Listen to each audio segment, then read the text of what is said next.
എൻ്റെ മോൻ്റെ 6 മാർക്കല്ല അവനെ ജഡ്ജ് ചെയ്യാൻ പോണത്. അത് അവൻ്റെ ഓർമ്മശക്തിയുമായി ബന്ധപ്പെട്ടതാണ്, അവൻ്റെ അറിവുമായിട്ടല്ല. ഞാൻ രക്ഷകർത്താക്കളോട് ചോദിച്ചു, മക്കൾ തകർന്ന് തരിപ്പണമായി നിൽക്കുമ്പോഴല്ലേ നമുക്ക് അവരുടെ സപ്പോർട്ട് വേണ്ട? വിജയിച്ച് നിൽക്കുമ്പോൾ ആരെയും സപ്പോർട്ട് വേണ്ട. അപ്പോൾ ആ കുട്ടികളിൽ മൂല്യബോധമുണ്ട്. അവരെ അതുപോലെ വളർത്തിയാൽ, അതുപോലെ വിട്ടാൽ അവർ സൗന്ദര്യലഹരിക്കും, ശിവാനന്ദലഹരിക്കും, ബൈബിളിനും ഖുറാനൊക്കെ അവർ പഠിക്കും, അതിനടിമപ്പെടില്ല. നിന്റെ സഹവിദ്യാർത്ഥിനിയെ നീ ബഹുമാനിക്കുമ്പോൾ അവൾ തിരിച്ചു തരുന്ന റെസ്പെക്റ്റ് ഉണ്ട്. ആ റെസ്പെക്റ്റിലൂടെയാണ് നമ്മൾ എന്ത് വളർത്തേണ്ടത്? സൗഹൃദം. നിങ്ങളുടെ സ്പേസ് നിങ്ങളുടെ ആനന്ദത്താൽ നൃത്തം ചെയ്യുന്നുണ്ടെങ്കിൽ you can enjoy Shiva dance. Caring കുട്ടികൾക്ക് രക്ഷകർത്താക്കളിൽ നിന്നും ടീച്ചേഴ്സിൽ നിന്നും കിട്ടുന്ന ഒരു സാധനം വരുമ്പോൾ ഈ സോഷ്യൽ അറ്റ്മോസ്ഫിയർ വയലൻസ് കുറയും. ഇത് വിവേകാനന്ദസ്വാമികളുടെ വാക്കാ. പ്രാർത്ഥനയോടും ധ്യാനത്തോടും കൂടി അല്ല നിങ്ങൾ അടുത്ത തലമുറയെ സൃഷ്ടിക്കുന്നതെങ്കിൽ അത് മനുഷ്യരാശിക്ക് ശാപമായേക്കാം. ഗ്രൗണ്ടിലെ ശൂന്യ സ്ഥലങ്ങൾ തേടിയുള്ള നൃത്തമാണ് football. It's related to Shiva. എന്നിൽ മായക്കാഴ്ചകളായി നിറഞ്ഞ ഓരോന്നിനെയും ഞാൻ നിത്യജീവിതത്തിൽ ഫോളോ ചെയ്യാൻ തുടങ്ങിയപ്പോൾ ഞാൻ കണ്ട മായക്കാഴ്ചകൾ ഒന്നൊന്നൊന്നായി എൻ്റെ ജീവിതത്തിലേക്ക് വരികയാണ്. അപ്പം നമ്മുടെ ലഹരി എന്തായിരിക്കണം? ജീവിതത്തിൽ ഹാപ്പി ആയിട്ടിരിക്കും. വിവേകാനന്ദസ്വാമിക്ക് വേണ്ടി in this deep sorrow I can feel ecstasy എന്ന് പറഞ്ഞു. ഈ കൊടിയ ദുഃഖത്തിൽ എനിക്ക് ആനന്ദാതിരേഖ അനുഭവപ്പെടുന്നു. അതെങ്ങനെ നടക്കുക? എൻ്റെ ക്ലാസ് കൊണ്ട് ആരും നന്നായിട്ടില്ല. ഞാൻ ലക്ഷക്കണക്കിന് കുട്ടികൾക്ക് ക്ലാസ് എടുക്കുന്നു. ഒരാൾ പോലും നന്നായിട്ടുണ്ടെന്ന് ഞാൻ പറയില്ല. ഞാൻ നന്നാവുണ്ട്. പക്ഷേ ഈ സ്പേസ് ഇന്ന് പല വീടുകളിലും ഇല്ല എന്നുള്ളതാണ്. ഞാൻ ആദ്യമേ പറഞ്ഞു, എനിക്കൊരു പ്രശ്നം ഉണ്ടെങ്കിൽ ഓടിച്ചെല്ലാൻ എനിക്ക് എൻ്റെ അച്ഛനോ അമ്മയോ ഉണ്ട് എന്നുള്ള ധൈര്യം, ആ ഒരു സ്പേസാണ് എനിക്ക് ഏറ്റവും കംഫർട്ട്. ഇപ്പോൾ നാട്ടിലൊരു പ്രശ്നം ഉണ്ടായി, അതിൽ ഞാൻ പെട്ടുപോയി. അവിടെ നിന്ന് എനിക്ക് ആദ്യം ഓടിച്ച് നാട് വിടാനാണ് ഇന്ന് എല്ലാവരും ശ്രമിക്കുന്നത്, അല്ലാതെ വീട്ടിലെത്താനല്ല. വീട്ടിലെത്താൻ ശ്രമിക്കുന്ന എത്ര പേരുണ്ട്? വീട്ടിൽ ആ ഒരു സ്പേസ് ഇല്ലാത്തത് കൊണ്ടാണ്. അല്ലെങ്കിൽ അച്ഛൻ്റെയും അമ്മയുടെയും അടുത്ത് ചെന്ന് ഈ ഒരു കാര്യം പറയാൻ. ഇപ്പോൾ ഒരു പ്രശ്നം ഉണ്ടായിക്കഴിഞ്ഞാൽ നമ്മൾ ആവേശം സിനിമ ഇറങ്ങിയ സമയത്ത് 2 കുട്ടികൾ ഗുണ്ടാ സംഘത്തിൽ ചേരാൻ പോയിരുന്നു.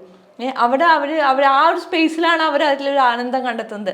ഈ സ്പേസ് എന്തുകൊണ്ട് വീടുകളിൽ കണ്ടെത്താൻ സാധിക്കുന്നില്ല? നമ്മൾ ആദ്യം പറഞ്ഞു, ആദ്യം ആർക്ക് ട്രെയിനിങ് കൊടുക്കണം എന്ന് പറഞ്ഞേ? പാരൻസ് എന്തിന് പാരൻസായി നിൽക്കണോ, അല്ലെങ്കിൽ എന്താണ് ആ പാരൻറ്റിങ് എന്ന് അവരറിയുമ്പോൾ കുട്ടികളെ സൃഷ്ടിച്ചതുകൊണ്ട് കാര്യമില്ല. ഞങ്ങൾ സ്കൂളിലേക്ക് ഇനി ടീച്ചേഴ്സിനും പ്രശ്നമുണ്ട്. ഞങ്ങൾ സ്കൂളിലേക്ക് വിട്ടില്ല, ഇനി നിങ്ങൾ നോക്കിക്കോളൂ. ഇപ്പോൾ +1 അധ്യാപകർ എന്ത് മനോഹരമായിട്ടാണ് കാര്യങ്ങൾ ചെയ്യുന്നത് വെച്ചിട്ടാണ്. കാരണം അവർ അത് കഴിഞ്ഞിട്ട് ടൈം സ്പെൻഡ് ചെയ്യണം, കുട്ടികൾക്ക് വേണ്ടി ഇരിക്കുന്നു. പക്ഷേ രക്ഷകർത്താക്കൾ പലരും വിടില്ല. അപ്പോൾ ഇപ്പോൾ നമ്മൾ നല്ലത് കുറേ സത്യത്തിലൊരു ടീച്ചർ എന്നെ ചീത്ത പറഞ്ഞാൽ ഞാൻ നേരെയാവാനാണ്, അത് അതേപോലെ കമ്മ്യൂണിക്കേറ്റ് ചെയ്യണം. അപ്പോൾ ആദ്യം ഒരു ട്രെയിനിങ് കല്യാണത്തിന് മുന്നേ ഇതിനെക്കുറിച്ചിട്ട് പ്രീമാരിറ്റൽ ക്ലാസ് എന്ന് പറഞ്ഞാൽ ഇതായിരിക്കണം മെയിൻ. ഒരു പാരൻ്റായിട്ട് if you are procreating the next generation without prayerfulness and meditation it may be curse for the humanity. ഇത് വിവേകാനന്ദസ്വാമികളുടെ വാക്കാ. പ്രാർത്ഥനയോടും ധ്യാനത്തോടും കൂടി അല്ല നിങ്ങൾ അടുത്ത തലമുറയെ സൃഷ്ടിക്കുന്നതെങ്കിൽ അത് മനുഷ്യരാശിക്ക് ശാപമായേക്കാം. അപ്പോൾ പ്രാർത്ഥന എങ്ങനെ റീപ്രൊഡക്റ്റീവ് സിസ്റ്റത്തിൽ വരുത്തും? പഠനമുണ്ട്. ഷോഡശാംസ്കാരമൊക്കെ അപ്പോൾ പഠിക്കേണ്ടി വരും. ഇത് ജർമ്മനി പഠിക്കണ്ടേ? എന്നിട്ട് അവരിത് അങ്ങനെ ചെയ്യുന്ന കുറേ ആൾക്കാരെ എനിക്കറിയാം ജർമ്മനിയിൽ. നമുക്ക് ഇവിടുത്തെ എല്ലാം വിദേശിത് അത്ഭുതപ്പെട്ട് പഠിക്കുകയാണ്. മറ്റേ നിങ്ങൾ സൂപ്പർ ബ്രെയിൻ യോഗ എന്ന് പറഞ്ഞ് യൂട്യൂബിൽ തിരഞ്ഞാൽ മതി അല്ലേ? ചെവി പിടിച്ചിട്ട് താഴെ ചൈനക്കാരനെ പാറ്റന്റ്. ഇവിടെ അമ്പലത്തിൽ പക്ഷെ അതൊന്നും ചെയ്യണില്ല കേട്ടോ. കൈ 2 മുട്ടണം ഇവിടെ. അങ്ങനെ അമ്പലത്തിൽ ഏതെണ്ണം ആരെങ്കിലും കണ്ടിട്ടുണ്ടോ? അവരിങ്ങനെ കുതിരപ്പുറത്ത് പോകണ പോലെ ചാടുള്ളൂ. ഇവിടെ മറ്റേ ഗണപതി സുദർശന ചക്രം വിഴുങ്ങിയ കഥ കേട്ടിട്ടാണ് നമ്മൾ ഏത്തെടുന്നത്. പക്ഷെ ഇതിന്റെ പിന്നിലുള്ള ഒരു ഹെൽത്ത് ബെനിഫിറ്റ്സ് ആർക്കും അറിയില്ല. അപ്പൊ ഇത് കണക്ട് ചെയ്ത് പഠിപ്പിക്കണം. Why Krishna having 16,008 wives. ഇതൊരു വേറൊരാൾ ചോദിച്ചാൽ കുട്ടി കുടുങ്ങി. അപ്പോൾ ഇതിൻ്റെ കണക്ഷൻ ആയുർവേദമായി കണക്ട് ചെയ്ത് പറഞ്ഞു കൊടുക്കണം. അപ്പോൾ കുട്ടിക്ക് അത് അറിവാണ് എന്തിന്. പിന്നെ ആചാര്യന്മാർ ചെയ്തു വെച്ചിരിക്കുന്നതും ഒരു മനോഹരമായ കാര്യമായിട്ട് എല്ലാവർക്കും ഇത് കിട്ടണ്ട. ഇത് തെരഞ്ഞു പോകണവന് കിട്ടിയാൽ മതി. ഒരു പെറിഫറൽ സാധനം അതിൻ്റെ അകത്തേക്ക് കുറേ. ഇപ്പോൾ ശിവൻ എന്ന് പറഞ്ഞൊരു കൺസെപ്റ്റ് എത്ര വിപുലമാണ്, എത്ര വൈപുല്യമുള്ളതാണ്. എങ്ങനെ ഒരു സാധാരണ കുട്ടിയിൽ അപ്പോൾ ഇതൊരു മതപഠനം എന്ന് പറഞ്ഞിട്ടല്ല വയ്ക്കേണ്ടത്. അപ്പോൾ വീടുകളിൽ അത് പറഞ്ഞു കൊടുക്കാനുള്ള അറിവ്, അതും മതത്തിൽ വരരുത്, വിശാലമാവണം എല്ലാം. ആ വിശാലതയിലേക്ക് ഒരു കുഞ്ഞിനെ കൊണ്ടുവരണമെങ്കിൽ അത് മറ്റേ സ്പിരിച്വൽ ഉണ്ടാവണം, സോഷ്യൽ ഉണ്ടാവണം, ഇൻഡിവിജ്വൽ ഉണ്ടാവും. ഇതെല്ലാം കണക്ട് ചെയ്തുകൊണ്ട് അവന് സൗഖ്യം നൽകുക. ഇതായിരിക്കണം ലൈഫിൻ്റെ ഉദ്ദേശം. ലേണിംഗ്, ഇന്നോവേഷൻ, ഫൺ ആൻഡ് എന്തൂസിയാസം, അതാണ് ലൈഫ്. ലേണിംഗ് വേണം, അതിൽ ഇന്നോവേഷൻ വേണം, അതിൽ ഫണ്ണ് ഇല്ലെങ്കിൽ എന്ത് ചെയ്തിട്ടും കാര്യമില്ല. ശില്പയ്ക്ക് ഈ ചെയ്യുന്ന പ്രോസസ്സിൽ ആസ്വദിക്കാൻ കഴിയില്ല, ശില്പ പണി നിർത്തിപ്പോവും, ഞാനും നിർത്തിപ്പോവും. അപ്പോൾ ഫണ്ണ് എങ്ങനെ കുട്ടികൾക്ക് ഉണ്ടാക്കി കൊടുക്കാം? അവരെന്തിലാണോ എക്സൽ ചെയ്യുന്നത്? ഞാൻ നേരത്തെ പറഞ്ഞ പയ്യൻ, അവന് 7ാം ക്ലാസ്സിലെ ഏറ്റവും പ്രശ്നക്കാരനാണ്. അവൻ നിൽക്കുന്നത് PG കഴിഞ്ഞിട്ടാണ്. സൈറ്റോസിസിനെ കുറിച്ച് 7ാം ക്ലാസ്സുകാരൻ ക്ലാസ് എടുക്കുമ്പോൾ പിന്നെ ടീച്ചർമാരെന്താ പറയണേ? അപ്പം ഇങ്ങനെ നമ്മളോട് ഇപ്പോൾ നമ്മൾ സംസാരിച്ച കുറേ സാധനങ്ങളാണ് ഇനി വരാൻ പോകുന്ന ഇംഗ്ലീഷ് പുസ്തകത്തിലൊക്കെ അനുഭവങ്ങളാണ്. അപ്പോൾ അനുഭവത്തിൻ്റെ കാര്യത്തിലൂടെ സഞ്ചരിക്കുമ്പോൾ കുട്ടികൾക്കത് കിട്ടും. ഞാനത് റിലേറ്റ് ചെയ്യാൻ എനിക്ക് പറ്റുന്നുണ്ട്, എൻ്റെ വീട്. അപ്പോൾ കെയറിങ് കുട്ടികൾക്ക് രക്ഷകർത്താക്കളിൽ നിന്നും ടീച്ചേഴ്സിൽ നിന്നും കിട്ടുന്ന ഒരു സാധനം വരുമ്പോൾ ഈ സോഷ്യൽ അറ്റ്മോസ്ഫിയർ വയലൻസ് കുറയും. ഇപ്പോൾ സോഷ്യൽ അറ്റ്മോസ്ഫിയർ എടുത്ത വയലൻസ് മാത്രമാണ് നമ്മുടെ ചർച്ച. മാർക്കോ വലിയ ചർച്ചയാണ്. അപ്പുറത്ത് വേറെ വന്നിട്ടുള്ളൊരു വെള്ളം സിനിമ ഒരു ചർച്ചയല്ല, അല്ലെങ്കിൽ വെള്ളം അടിച്ചിട്ട് ആളെങ്ങനെ മാറി. അപ്പോൾ ഇതിൻ്റെ നന്മ എന്തുകൊണ്ട്? നന്മ ചർച്ച ചെയ്യണ്ടേ, തിന്മ മാത്രമേ ഇവിടെ ചർച്ച ചെയ്യാനുള്ളൂ. അപ്പോൾ ഈ സോഷ്യൽ മൈൻഡ്, ഞാനും ശില്പിയും നമ്മളൊക്കെ ഉൾപ്പെട്ടിട്ടില്ലേ? അതുകൊണ്ട് അതാ ഞാൻ പറഞ്ഞു, ഞാൻ ഇങ്ങനത്തെ വാർത്തകളോട് വലിയ താല്പര്യമല്ല. രാവിലെ കൂട്ടുകാർ പറയും വെട്ടിക്കൊന്ന കഥയാണെങ്കിൽ ഞാൻ വെട്ടിക്കൊന്ന കഥ പറയാനല്ല സ്കൂളിലും കോളേജിലും പോകണം. പിന്നെ ഞാൻ ക്ലാസ് എടുക്കുന്നത് എനിക്ക് തന്നവനാ. കുട്ടികൾ നന്നായില്ല എന്നുള്ള എൻ്റെ വിഷയമല്ല. കുട്ടികൾ നന്നായിട്ടുള്ള എൻ്റെ ഉത്തരവാദിത്തം അവർക്കിരിക്കട്ടെ, എൻ്റെ ക്രെഡിറ്റ് അവർക്കിരിക്കട്ടെ. പക്ഷെ ചിലർ പറയും എൻ്റെ ക്ലാസ് കൊണ്ട് ആരും നന്നായിട്ടില്ല. ഞാൻ ലക്ഷക്കണക്കിന് കുട്ടികൾക്ക് ക്ലാസ് എടുക്കുന്നുണ്ട്, ഒരാൾ പോലും നന്നായിട്ടുണ്ടെന്ന് ഞാൻ പറയില്ല. ഞാൻ നന്നാവുണ്ട്. ഇനി അവർ നന്നായിട്ടത് അവരുടെ സാധനമാണെന്നേ. അവർക്കൊരു സെൽഫ് ഡിസിപ്ലിനും ഒരു സെൽഫ് ഡിഗ്നിറ്റി ഒക്കെ വരട്ടെ. ശില്പിക്ക് ഏറ്റവും കൂടുതൽ ബഹുമാനം ശില്പോടല്ലേ? അതല്ലേ വേണ്ടത്. അപ്പോൾ എൻ്റെ സെൽഫ് ഡിഗ്നിറ്റി അല്ലെങ്കിൽ സെൽഫ് റെസ്പെക്റ്റ് ഞാൻ എപ്പോൾ ജാതി മത വർണ്ണ കളറിനൊക്കെ അതീതമായിട്ട് ഞാൻ എന്നിലുണ്ടാവുന്ന ഒരു കുട്ടി സൂപ്പറായിരിക്കും. പക്ഷെ ഞാൻ വേറൊരു കാര്യം ചോദിക്കട്ടെ. ഇപ്പം നമ്മൾ പറഞ്ഞല്ലോ കുട്ടികൾ ലഹരി, ഇപ്പം അങ്ങയുടെ ഈ പുസ്തകം മായ ലഹരി എന്നാണ് അതിൻ്റെ പേര്. നമ്മൾ ഇപ്പോൾ കഴിഞ്ഞ ദിവസം ഒരു പ്രോഗ്രാം അറ്റൻഡ് ചെയ്തിട്ടുണ്ടായിരുന്നു, വേവ്സ് ഓഫ് ബ്ലിസ് എന്ന് പറഞ്ഞിട്ട്. അതിൽ അവർ പറയുന്നത് ഇന്നത്തെ കുട്ടികളെല്ലാം ലഹരിക്ക് അടിമകളാണ് എന്ന് പറയുന്നു.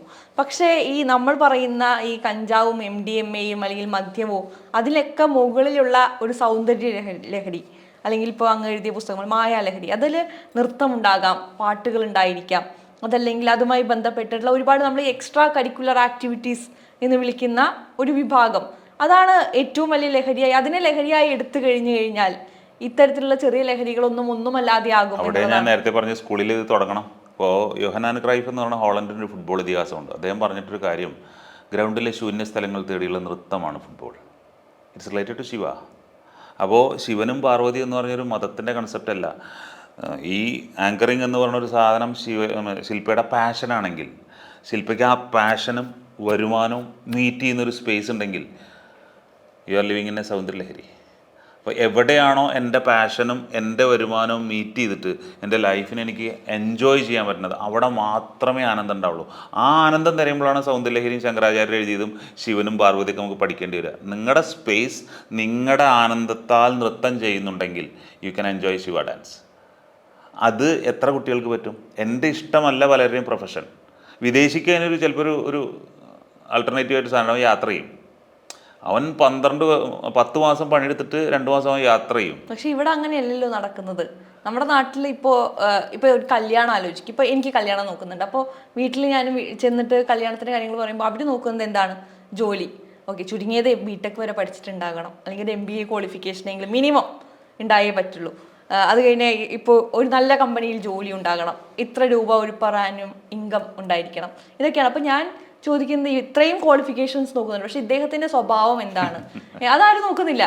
ഇപ്പോൾ ഈ കല്യാണം ഞാൻ ചോദിക്കും, വീട്ടിൽ സംസാരിച്ചിട്ട് എങ്ങനെയുണ്ടെന്ന് അറിയണ്ടേ? അപ്പോൾ വീട്ടിൽ പറയുന്നത് അത് കല്യാണം ഉറപ്പിച്ചിട്ട് സംസാരിച്ചിട്ട് കാര്യമില്ലല്ലോ. ഇവന് പൈസ ഉണ്ടായിരിക്കാം, ജോലി ഉണ്ടായിരിക്കാം, വീടുണ്ടായിരിക്കാം, പക്ഷെ ജീവിക്കണ്ടേ? അതൊരു വലിയ ചോദ്യമാണ്. ഇവിടെ ആരും ഒരാളുടെ സ്വഭാവം എങ്ങനെയാണ് അനലൈസ് ചെയ്യേണ്ടതെന്ന് ഈ മാട്രിമോണി അടക്കം പറഞ്ഞു തരുന്നില്ല. എങ്ങനെയാണ് ഒരാളുടെ സ്വഭാവം മനസ്സിലാക്കേണ്ടത്? ആ സ്വഭാവമല്ലേ മനസ്സിലാക്കേണ്ടത്.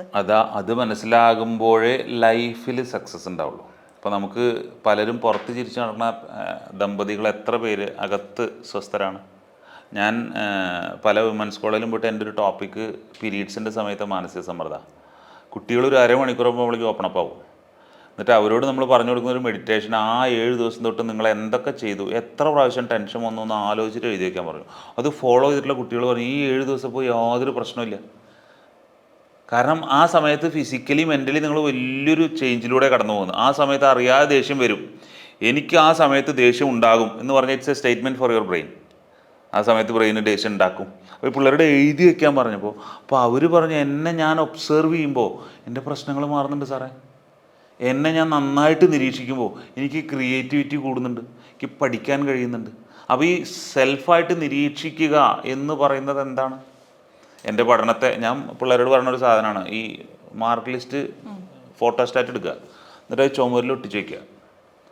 അപ്പോൾ ഇങ്ങനെ കുറഞ്ഞ മാർക്കൊക്കെ ഉണ്ടാവുമല്ലോ. അപ്പോൾ അതിലേക്ക് ഇങ്ങനെ നോക്കുന്ന സമയത്ത് മലയാളത്തിലൊരു വാക്കുണ്ട്, ഉളുപ്പ് എന്നതിനെ പറയാം. ലേശം ഉളുപ്പുണ്ടെങ്കിൽ പഠിക്കും. അപ്പോൾ പിള്ളേർ ഒരു ഉളുപ്പിനൊക്കെ ഇത്ര മോട്ടിവേഷൻ ഉണ്ടെന്ന് ചിലവരെ ചെയ്ത്. കാരണം 2 മാർക്ക് 3 മാർക്കായി നമുക്ക് തന്നെ നമ്മൾ. എൻ്റെ മോൻ്റെ സ്കൂളിൽ പോയിട്ട് പാരൻറ്റിങ് ക്ലാസ് എടുക്കുന്ന സമയത്ത് അമ്മമാരൊക്കെ ഇരുന്ന് കരയാണ്. ചിലരൊക്കെ ഇങ്ങനെ വിതുമ്പുന്നുണ്ട് ക്വസ്റ്റ്യൻ പേപ്പർ നോക്കിയിട്ട്, അല്ല ആൻസർ പേപ്പർ നോക്കിയിട്ട്. അപ്പോൾ 50 അല്ല 60 2, 60 1 ഇവർ വിതുമ്പാതിരിക്കുമോ? അങ്ങനെ എല്ലാവരും മുന്നിൽ ചെയ്യാൻ മോനെ വിളിച്ചു വരുത്തി. എന്നിട്ട് പറഞ്ഞു, നിങ്ങൾ നിങ്ങളുടെ മക്കളുടെ മാർക്ക് ആഘോഷിക്കുമെന്ന് വെച്ചേക്കറിയില്ല, ഞാൻ ആഘോഷിക്കാൻ പോവാണ്. എന്നിട്ട് ഏത് സിനിമയെ ചെന്ന് സെലക്ട് ചെയ്ത മോനെ, ഏത് ഹോട്ടലിൽ സെലക്ട് ചെയ്യുന്നത്, ഫുൾ ചിലവാണ്. അപ്പോൾ രക്ഷകർത്താക്കളൊക്കെ നോക്കിയിരിക്കണം. അപ്പോൾ ഞാൻ പറഞ്ഞു, പിന്നെ മാർക്ക് സെലിബ്രേറ്റ് ആക്കിയൊരു കാരണമുണ്ട്. Out of 60 he scored 6 marks. പൊരിഞ്ഞ കയ്യടി. ആരറിയോ? പുറകിലിരിക്കണ കുട്ടികൾ, രക്ഷകർത്താക്കളെ അന്തം വിട്ടിരിക്കുകയാണ്. എൻ്റെ മോൻ്റെ 6 മാർക്കല്ല അവനെ ജഡ്ജ് ചെയ്യാൻ പോണത്. അത് അവൻ്റെ ഓർമ്മശക്തിയുമായി ബന്ധപ്പെട്ടതാണ്, അവൻ്റെ അറിവുമായിട്ടല്ല. അപ്പോൾ ഓർമ്മശക്തി മാത്രമാണ് എഡ്യൂക്കേഷനിൽ ഡെവലപ്പ് ചെയ്യേണ്ടത്, അതോടൊപ്പം ഇങ്ങനത്തെ സാധനം. എന്നിട്ട് ഞാനൊരു 3 മണിക്കൂർ ക്ലാസ് എടുത്തു. പിറ്റേ ദിവസം എത്രയോ കുട്ടികൾ എന്നോട് അന്വേഷണം പറയാൻ പറഞ്ഞു. അതിന് കാരണം എന്താ അറിയും? അവർക്ക് ജീവിതത്തിൽ ആദ്യമായിട്ട് തോറ്റേന് പപ്സും ചായയും. എന്നിട്ട് പല പാരൻസും എന്നെ വിളിച്ചു പറഞ്ഞു, സാറേ ഇത് വല്ലാത്തൊരു സുഖമുണ്ട് കേട്ടോ. ഞാൻ രക്ഷകർത്താക്കളോട് ചോദിച്ചു, മക്കൾ തകർന്ന് തരിപ്പണമായി നിൽക്കുമ്പോഴല്ലേ നമുക്ക് അവരുടെ സപ്പോർട്ട് വേണ്ടത്? വിജയിച്ച് നിൽക്കുമ്പോൾ ആരെയും സപ്പോർട്ട് വേണ്ട. അപ്പോൾ നിങ്ങൾ മക്കൾ തകർന്ന് നിൽക്കണമെങ്കിൽ കൂടെ നിൽക്ക്. അവർ തോറ്റ് നിൽക്കുമ്പോൾ, ആ മറിമായത്തിലൊരു ഡയലോഗില്ലേ, ഉണ്ണി പറഞ്ഞേക്ക് ഭയങ്കര ഇഷ്ടമായി. റിസൾട്ട് എന്തായി? ഓൻ തോറ്റു, പക്ഷെ എടുക്കനാ. അപ്പോൾ മറ്റൊരു ഓൻ തോൽവി വലിയൊരു പാരൻറ്റിങ് ഉണ്ടോ? ഓൻ തോറ്റു, പക്ഷെ എടുക്കനാണ്. അവൻ്റെ തോൽവിയല്ല അവൻ്റെ മിടുക്കത്തരത്തിൻ്റെ. ഞാനൊരു 8ാം ക്ലാസ്സിൽ 8 മാർക്ക് മേടിച്ചവനാണ് ഇംഗ്ലീഷിൽ. എനിക്ക് 21 രാജ്യങ്ങളിൽ ശിഷ്യന്മാരുണ്ട്. Still I don't know English, but I am brave enough to speak English in a wrong way. ഞാനങ്ങോട് പറയും. അതിൽ കൺജങ്ഷനും കുൺജങ്ഷനൊക്കെ ഉണ്ടെങ്കിൽ ഭാഗ്യം. ഈ കൺജങ്ഷനും വെറുപ്പൊക്കെ ഉള്ള നമ്മുടെ കൂട്ടുകാരെ പരിചയപ്പെടുത്തി കൊടുക്കുമല്ലേ യൂറോപ്യൻസിൽ. അപ്പോൾ അവർ what is your name, you are from കഴിഞ്ഞു. നമുക്കെന്ത് യു ആർ ഫ്രം? നമ്മുടെ യോഗയും തന്ത്രമൊക്കെ എന്തൊക്കെയോ കഷ്ണങ്ങൾ നമ്മൾ പഠിച്ചോണോ വച്ചലക്കം വിദേശി, വാട്ട് എ മാർവലസ് ഫാന്റാസ്റ്റിക് എന്നൊക്കെ പറയും. അപ്പോൾ ഈ ധൈര്യം എന്തുകൊണ്ട് നമുക്കില്ല? ഇൻ്റർവ്യൂവിൽ ഏറ്റവും നന്നായി തോറ്റു പുറത്താവുന്ന കുട്ടികൾ അവിടെ നിന്നാണ്, കേരളത്തിൽ നിന്നാണ്. അഭ്യസ്ത വിദ്യർ ഏറ്റവും കൂടുതൽ ജോലി കിട്ടാൻ നടക്കണേ അവിടെ. അപ്പം നമ്മൾ ഈ സാക്ഷരതയിൽ മാത്രമാണ്. അപ്പോൾ കേരളത്തിലെ പിള്ളേർ സൂപ്പറാണ്, അതിൽ തർക്കമൊന്നുമില്ല. പക്ഷേ അവരുടെ ആ സാധനം ക്രിയേറ്റിവിറ്റി അവർക്ക് ഉണ്ടാക്കി കൊടുക്കാനുള്ള ബേസ് എഡ്യൂക്കേഷനിലേ ഉണ്ടെങ്കിൽ നമ്മുടെ പിള്ളേരെ പിടിച്ചാൽ കിട്ടില്ല. അതിന് സൊസൈറ്റിക്ക് വലിയ സോഷ്യൽ പാരൻ്റ് ഹുഡ് ഇപ്പോൾ കൊത്തുകവരെ ചെയ്യണേ, അവരെ പ്രൊട്ടക്റ്റ് ചെയ്യണം. അപ്പോൾ ആ കുട്ടികളിൽ മൂല്യബോധമുണ്ട്. അവരെ അതുപോലെ വളർത്തിയാൽ, അതുപോലെ വിട്ടാൽ അവർ സൗന്ദര്യലഹരിക്കും ശിവാനന്ദലഹരിക്കും ബൈബിളിനും ഖുറാനൊക്കെ അവർ പഠിക്കും, അതിനടിമപ്പെടില്ല. നമ്മുടെ പിള്ളേരൊക്കെ അടിമപ്പെട്ടിക്കുക. നൂറുള്ള എന്ന് പറഞ്ഞൊരു വാക്കുണ്ട്, അള്ളാഹുവിൻ്റെ പ്രകാശമാണ്. അത് E=MC². ഇത് ഞാൻ പല സ്കൂളുകളിലും പോയിട്ട് ക്ലാസ് എടുത്ത് മണിക്കൂറാണെങ്കിൽ ക്ലാസ് എടുക്കാറുണ്ട്. അപ്പോൾ ഇങ്ങനെ നമുക്ക് പുതിയ രീതിയിൽ എങ്ങനെ കുട്ടികളെ എക്സൈറ്റ് ചെയ്യിപ്പിക്കാൻ പറ്റും? അവർ കളിക്കട്ടെ, പഠിക്കട്ടെ. ഇപ്പോൾ ഹരീഷേട്ടൻ എഴുതിയ പുസ്തകങ്ങൾ നമ്മൾ എടുത്ത് നോക്കുകയാണെങ്കിൽ അതിൽ ഞാൻ കണ്ട കുറച്ച് കാര്യങ്ങളെന്ന് പറയുന്നത്, ഒന്ന് നമ്മുടെ നോർമൽ ലൈഫിനെ സ്പിരിച്വാലിറ്റിയുമായി കണക്ട് ചെയ്യുന്നുണ്ട്. ഫുട്ബോളിനെ വരെ സ്പിരിച്വാലിറ്റി. ശിവൻ ഫുട്ബോൾ കളിക്കുന്നതിനെ കുറിച്ച് സംസാരിച്ചൊരു വീഡിയോ ഞാൻ കാണാനിടയായി. ഇപ്പോൾ മായാലഹരി എന്ന പുസ്തകം എങ്ങനെയാണ് ഇന്നത്തെ യുവതയെ ഇത് സ്വാധീനിക്കാൻ പോകുന്നതെന്നാണ് വിചാരിക്കുന്നത്? നമ്മുടെ യുവതലമുറ, ആൺകുട്ടികളും പെൺകുട്ടികളൊക്കെ സ്പിരിച്വാലിറ്റീനെ ശരിക്കും അന്വേഷിക്കുന്നുണ്ട്. ആ ശരിയായ രീതിയിൽ അവർക്ക് കൊടുത്താൽ അവർ സ്വീകരിക്കും. അല്ലാതെ കുറേ ആചാരങ്ങൾ അതിലൊക്കെ അവർ എത്തേണ്ടതാണ്. അവർക്ക് എന്തെങ്കിലും, ഇപ്പോൾ ഞാനൊരു ഫുട്ബോൾ കളിക്കാൻ താല്പര്യമുള്ള ആളാണ്, എനിക്ക് 4 മണിക്ക് എണീക്കണം, അതെൻ്റെ ഇഷ്ടമാണ്. ഇഷ്ടമില്ലാത്തൊരു സാധനത്തിന് ഞാൻ പരിശ്രമിക്കില്ല. നാളെ പരീക്ഷയാണ്, എനിക്ക് നല്ല ക്ഷീണമായിരിക്കും. നാളെ ടൂർ പോവുകയാണെങ്കിൽ ഉറക്കം വരില്ല. അതിൻ്റെ കാരണം എന്താണെന്ന് വെച്ചാൽ, നാളെ ഞാൻ പോകുന്നത് എനിക്ക് ഇഷ്ടമുള്ള, എന്നെ എക്സൈറ്റ് ചെയ്യിപ്പിക്കുന്ന, എനിക്ക് ഫണ്ണ് നൽകുന്ന ഒരു ഡെസ്റ്റിനേഷനിലേക്കാണ്. ഞാൻ കുട്ടികളോട് ക്ലാസ് എടുക്കുമ്പോൾ ചോദിക്കാറുണ്ട്, നിങ്ങൾക്ക് ഉറക്കം വരില്ല? അതുപോലെ ജീവിതത്തിൽ നിങ്ങൾക്ക് ഫണ്ണ് നൽകുന്ന, എക്സൈറ്റ് ചെയ്യിക്കുന്ന എന്ത് ഡെസ്റ്റിനേഷൻ ഉണ്ട് മക്കളെ? ഓട്ടോറിക്ഷയിൽ പോകണമെന്ന് സ്വപ്നം കാണല്ലേ? വലിയ 5 സ്റ്റാർ ഷിപ്പിലൊക്കെ പോകണം എന്നുള്ളത് സ്വപ്നം കാണും. അപ്പോൾ സ്വപ്നത്തിന് വലിയ ശക്തിയുണ്ട്. എൻ്റെ ഏറ്റവും വലിയ ആഗ്രഹം ചെറുപ്പത്തിൽ എനിക്ക് ഇംഗ്ലീഷ് സംസാരിക്കണം എന്നുള്ളായിരുന്നു. എനിക്കാണെങ്കിൽ ഇംഗ്ലീഷ് അറിയില്ല. പക്ഷെ എൻ്റെ നാടിൻ്റെ അടുത്താണ് കലാമണ്ഡലം. ഞാൻ അവിടെ നിന്നുള്ള വിദേശികളെ പരിചയപ്പെടുകയും അവരോട് സംസാരിക്കാൻ തുടങ്ങുകയും ചെയ്തു. പിന്നീട് എൻ്റെ പതുക്കെ കമ്മ്യൂണിക്കേറ്റ് ചെയ്ത് എൻ്റെ വായനയും കാര്യങ്ങളൊക്കെ ആയിട്ട് ഇംഗ്ലീഷ് ഇമ്പ്രൂവ് ആയി. അപ്പോൾ കുട്ടികളിലേക്ക് നമ്മൾ പകർന്നു കൊടുക്കേണ്ട ഒരു കാര്യമുണ്ട്, ഫ്രണ്ട്ഷിപ്പ് ഉണ്ടാക്കാനുള്ള കഴിവ്. ഫ്രണ്ട്ഷിപ്പ് ഉണ്ടാക്കുക എന്ന് പറഞ്ഞാൽ ആദ്യം ലൈഫുമായിട്ട് ഫ്രണ്ട്ഷിപ്പ് ഉണ്ടാക്കട്ടെ. നല്ല കൂട്ടുകാരും കൂട്ടുകാരികളും ഉണ്ടാകട്ടെ. ഞാൻ ക്ലാസ് എടുക്കുമ്പോൾ കുട്ടികളോട് പറയാറുണ്ട്, പെൺകുട്ടികളെ ബഹുമാനിക്കണം, ആൺകുട്ടികളെ ബഹുമാനിക്കണം, എല്ലാ കുസൃതികളും ഒപ്പിക്കണം, ഡോണ്ട് ഡു തെണ്ടിത്തരം. നിന്റെ സഹവിദ്യാർത്ഥിനിയെ നീ ബഹുമാനിക്കുമ്പോൾ അവൾ തിരിച്ചു തരുന്ന റെസ്പെക്റ്റ് ഉണ്ട്. ആ റെസ്പെക്റ്റിലൂടെയാണ് നമ്മൾ എന്ത് വളർത്തേണ്ടത്? സൗഹൃദം, റെസ്പെക്റ്റ്. കൂട്ടുകാരുടെ ഇടയിൽ എന്തും പറയാം. നിന്റെ മറ്റേ സ്വഭാവം എന്നോട് വേണ്ടാന്ന് കൂട്ടുകാരൻ പറയുന്നുണ്ടെങ്കിൽ നമുക്കത് ഹെർട്ട് ആവുന്നില്ലെങ്കിൽ അത് ഫ്രണ്ട്ഷിപ്പ് കൊണ്ടാണ്. അപ്പോൾ എൻ്റെ പഠനവുമായി എനിക്ക് ഫ്രണ്ട്ഷിപ്പ് ഉണ്ടെങ്കിൽ, അധ്യാപകരുമായി ഫ്രണ്ട്ഷിപ്പ് ഉണ്ടെങ്കിൽ, ലൈഫുമായി ഫ്രണ്ട്ഷിപ്പ് ഉണ്ടെങ്കിൽ, അപ്പോൾ ഇതാണ് ഞാൻ സ്പിരിച്വാലിറ്റിയിൽ കാണുന്നത്. എനിക്ക് ആ ദൈവസങ്കല്പം അല്ലെങ്കിൽ ആ ഒരു അൾട്ടിമേറ്റ് എന്താ പറഞ്ഞു വെച്ചാൽ അതുമായിട്ടൊരു കണക്ഷൻ ഡേ ടു ഡേ ലൈഫിൽ വരണം. പക്ഷേ ഈ മായാലഹരി എന്ന് പറയുമ്പോൾ മായ എന്ന് പറയുന്നത് ഒരു എക്സ്റ്റെൻറ്റും ലഹരി എന്ന് പറയുന്നത് മറ്റൊരു എക്സ്റ്റെൻറ്റുമാണ്. ഇത് രണ്ടും കൂടി എങ്ങനെയാണ് കൂടിച്ചേരുന്നത്? ശരിക്കും ഞാൻ ഇന്ന് കണ്ട ചില മായക്കാഴ്ചകൾ, ഞാൻ കണ്ട കാഴ്ച മറഞ്ഞു പോകും. അത് വീണ്ടും വീണ്ടും വീണ്ടും എന്നിലേക്ക് കൊണ്ടുവരാൻ കഴിയുമ്പോൾ അതെൻ്റെ ലക്ഷ്യമായി മാറും. വലിയൊരു സ്കൂളിലെ ഒരു പ്രിൻസിപ്പൾ ഓടി സ്റ്റേജിലേക്ക് വന്നിട്ട് അന്ന് ക്ലാസ് എടുത്ത ഒരാളെ അവിടേക്ക് ക്ഷണിച്ചു. ഒരു പെൺകുട്ടിയായിരുന്നു. അവിടെ പാരൻറ്റിങ് ക്ലാസ് എടുക്കണം, സൂപ്പർ ക്ലാസ്സാണ്. അപ്പോൾ ഞാൻ അന്ന് ആ സദസ്സിലുണ്ട്. അന്ന് ഞാൻ പറഞ്ഞു എന്നോട്, ഞാൻ ആ സ്കൂളിലേക്ക് വരും, ഞാനവിടെ ക്ലാസ് എടുക്കും, നന്ദി. പിന്നീട് കൊല്ലം കുറച്ച് കഴിഞ്ഞപ്പോൾ ഇവരെ ഞാൻ പരിചയപ്പെടുകയാണ് വേറൊരു സുഹൃത്തിലൂടെ. പിന്നീട് അവരെന്നെ ആഴ്ചയിലൊരു ക്ലാസ് എടുക്കാൻ ക്ഷണിക്കുകയാണ്. എനിക്ക് എന്തും പറയാം. അവിടുത്തെ പെൺകുട്ടികളെ, ആ സ്കൂളിലെ പെൺകുട്ടികളെ, ആൺകുട്ടികളെ കല്യാണം കുറച്ച് മടിക്കും, കാരണം അവർ സെൽഫ് ഡിപ്പെൻഡൻ്റ് ആയിരിക്കും. അങ്ങനെയാണ് അവരെ മോൾഡ് ചെയ്തിരിക്കുന്നത്. അപ്പോൾ എന്നിൽ മായക്കാഴ്ചകളായി നിറഞ്ഞ ഓരോന്നിനെയും ഞാൻ നിത്യജീവിതത്തിൽ ഫോളോ ചെയ്യാൻ തുടങ്ങിയപ്പോൾ, വീണ്ടും വീണ്ടും വീണ്ടും ഇതിനെ മനനം ചെയ്യാൻ തുടങ്ങിയപ്പോൾ ഞാൻ കണ്ട മായക്കാഴ്ചകൾ ഒന്നൊന്നൊന്നായി എൻ്റെ ജീവിതത്തിലേക്ക് വരികയാണ്. ഞാൻ മൂകാംബികയിൽ 53 വർഷം ആയിട്ട് പോയിട്ടില്ല. എനിക്ക് 53 വയസ്സായി.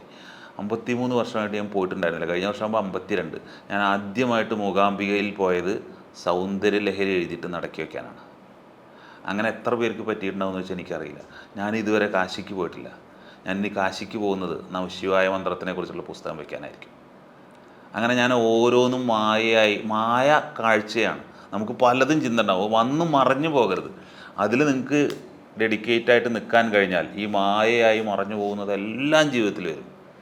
ശില്പ BBC-യിലോ എവിടെയെങ്കിലും ഇരുന്ന് ഇൻ്റർവ്യൂ ചെയ്യുന്നത് സ്വപ്നം കാണും, മായ വന്ന് പോട്ടെ. അങ്ങനെ വന്ന് പോകുന്ന അമ്മയെ നമ്മൾ താലോലിക്കുമ്പോൾ അതേ മായയായി നിൽക്കുന്ന അമ്മ മായയുടെ മറ നീക്കി തരികയും അച്ഛനിലൂടെ നിങ്ങൾക്ക് വേണ്ടതെല്ലാം തരികയും ചെയ്യും. ഇതിനാണ് പശുപതി ഭാഷ എന്നൊക്കെ തന്ത്രക്കാർ പറയുക. അപ്പോൾ ഈ സാധനം നമ്മളിൽ വന്ന് നിറയുന്നതിന് നമ്മൾ ആത്മാർത്ഥമായി സന്തോഷത്തോടെ സ്വീകരിക്കണം. ഏത് കാഴ്ചയും മായ കാഴ്ചയല്ലാതെ ഫിസിക്കലായിട്ട് വരും. ഫിസിക്കലായിട്ടുള്ളൊരു സാധനത്തിന് മായ ലഹരി നട്ടുക്കണം. അപ്പം നമ്മുടെ ലഹരി എന്തായിരിക്കണം? ജീവിതത്തിൽ ഹാപ്പി ആയിട്ടിരിക്കുക. അത് സന്തോഷത്തിലും. വിവേകാനന്ദസ്വാമിക്ക് വേണ്ടി in this deep sorrow I can feel ecstasy എന്ന് പറഞ്ഞു. ഈ കൊടിയ ദുഃഖത്തിൽ എനിക്ക് ആനന്ദാതിരേക അനുഭവപ്പെടണം. അതെങ്ങനെ നടക്കുക? അത് ജീവിതത്തെ അത്രമാത്രം പ്രണയിക്കുന്ന ഒരാൾക്ക് മാത്രമേ പറയാൻ പറ്റൂ. അല്ലെങ്കിൽ ഇവിടെ ചെയ്ത കാര്യങ്ങളോട് അത്രമാത്രം ഇഷ്ടമാണ്. ഇഷ്ടത്തോടു കൂടി പഠിക്കൂ, ഇഷ്ടത്തോടു കൂടി കളിക്കൂ, ഇഷ്ടത്തോടു കൂടി തല്ലൂടൂ. നമ്മൾ പണ്ട് തല്ലൂടിയിരുന്ന ഇഷ്ടത്തോടു കൂടിയാണ്. പിണങ്ങിയാലും പിന്നെ ഇന്ന് തല്ലൂടണ മറ്റേ സാധനം വെച്ചാണ് കത്തി കയറ്റി കളഞ്ഞു. ഇഷ്ടം നമ്മൾ പറയും സ്നേഹിച്ചു കൊല്ലും എന്ന് പറയും. ഇന്നിപ്പോ സ്നേഹിച്ചു കൊല്ലും, ശരിക്കും കൊല്ലും. അപ്പൊ ഈ ലഹരിയാണ് കുട്ടികളെപ്പോൾ അതൊന്ന് മാറ്റിയിട്ട് അവരുടെ ജീവിതത്തെ മറ്റുള്ളവരെ കൂടി ചേർത്ത് നിർത്തിക്കൊണ്ടുള്ള ഒരു ലഹരി. ഇത് ഈ 2ാം ക്ലാസ്സിൽ ഞാൻ ക്ലാസ് എടുക്കുക. ക്ലാസ് ഒന്നുമില്ല, പാട്ടൊക്കെ പാടി നിൽക്കുമ്പോൾ ഒരു പാക്കറ്റ് മിഠായി കൊടുത്തു പിള്ളേർക്ക്. എന്നിട്ട് പറഞ്ഞു പരസ്പരം കൈമാറിക്കൊള്ളാൻ പറയും. ഒരു നിർദ്ദേശം വെച്ചു, വാങ്ങുന്ന ആളും നൽകുന്ന ആളും താങ്ക് യു പറയണം. അപ്പോൾ ചെറിയ കുട്ടികൾ എന്തായാലും സംശയം ചോദിക്കും, ഒരു ഭയങ്കര സംശയമായിരിക്കണം. അതെന്തിനാ സാറേ കൊടുക്കുന്ന ആൾ താങ്ക് യു പറയണം, മേടിക്കുന്ന ആളല്ലേ താങ്ക് യു പറയണ്ടേ, എന്തെങ്കിലും കിട്ടുമ്പോഴല്ലേ താങ്ക് യു പറയാം. അപ്പോൾ ആ കുസൃതി കുട്ടിയോട് ഞാൻ പറഞ്ഞു, അവിടെ കൊടുക്കാൻ ആരും ഇല്ലെങ്കിൽ മോൾ ആർക്ക് കൊടുക്കും? മോള് കൊടുക്കണം വെച്ചാൽ വേണ്ടാന്ന് പറഞ്ഞാൽ നിഷേധിച്ച മോൾ ആർക്ക് കൊടുക്കും? അപ്പോൾ നിങ്ങളുടെ നൽകലിനേക്കാൾ മൂല്യം സ്വീകാര്യതയ്ക്കുണ്ട്. അപ്പോൾ ഇവരുടെ കണ്ണൊക്കെ ഇങ്ങനെ തിളങ്ങായി. എന്നിട്ട് പിന്നെ നമ്മളിങ്ങനെ കാണുമ്പോൾ ക്ലാസ് റൂം മുഴുവൻ കൊടുക്കുന്നു താങ്ക് യു, മേടിക്കുന്നു താങ്ക് യു, കൊടുക്കുന്നു താങ്ക് യു, മേടിക്കുന്നു താങ്ക് യു. അതിൻ്റെ ഇടയിൽ കൊടുത്ത് താങ്ക് യു മേടിച്ച താങ്ക് യുൻ്റെ ഇടയിൽ 2 കുട്ടികൾ കൈ പിടിച്ചിങ്ങനെ നിന്നു. ഒരു പരസ്പരം കണ്ണിലേക്ക് ഇങ്ങനെ നോക്കി, ഇവർ കെട്ടിപ്പിടിച്ചു, കരയാൻ തുടങ്ങി, 2 പേരും കണ്ണ് തുടച്ചു തുടങ്ങി. പിന്നെ ഇത് മുഴുവൻ ക്ലാസ്സിൽ പടർന്നു. ഇവർ വീണ്ടും ഒന്നുകൂടി റീവൈൻഡ് അടിച്ച് കൊടുക്കുക, വാങ്ങുക, താങ്ക് യു കെട്ടിപ്പിടിക്കുക. അപ്പോൾ ഈ പറഞ്ഞു കൊടുക്കാത്ത ഈ ഒരു സന്തോഷത്തിലേക്ക് അവരെങ്ങനെ വന്നു? അപ്പോൾ കൊടുക്കലും വാങ്ങലും നിറവുണ്ടാക്കുന്നതാണെന്ന് കുട്ടികളെ പഠിപ്പിച്ചാൽ അത് പഠിപ്പിക്കുന്നവരാണ് രക്ഷാകർത്താക്കൾ. അത് മായാലഹരി തന്നെയാണ്. അത് സൗന്ദര്യലഹരിയായിട്ടും ശിവൻ്റെ തത്വമായിട്ടും ഒക്കെ പത്തിക്ക് വരും.